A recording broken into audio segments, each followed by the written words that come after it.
Now we're going to go to step 2. So there's a fly through on some stuff on planning. Now we can go a bit more into planning if you have a free audit, and I've got the link always at the bottom there if you want to respond to that.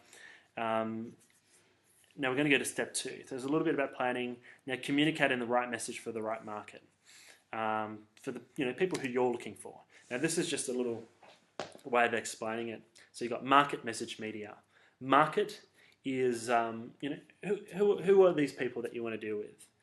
What's going on in their minds, and then the message is aligning your messages to fit the market rather than fit what you want, and that's what makes it relevant to your target market. And then the process is then implementing it into your media.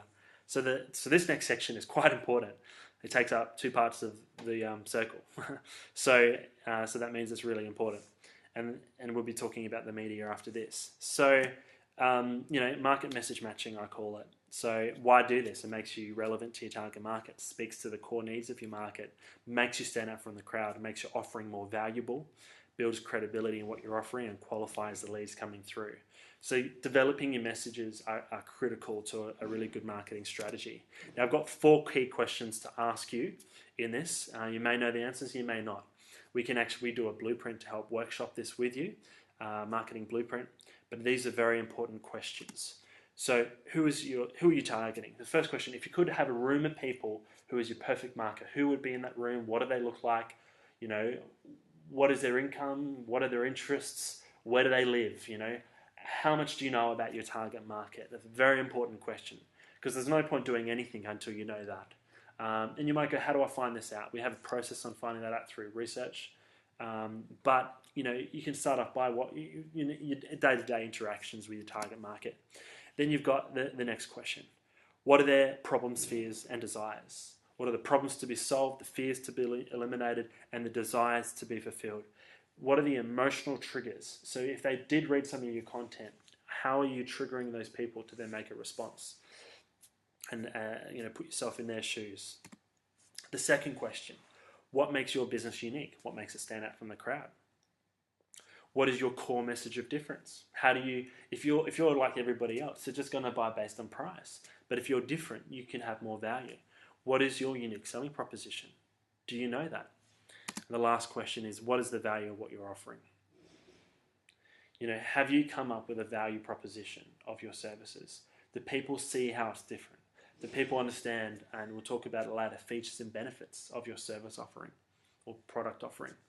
These are very important questions and messages you need to develop, and I can help you with that. Develop those messages for you.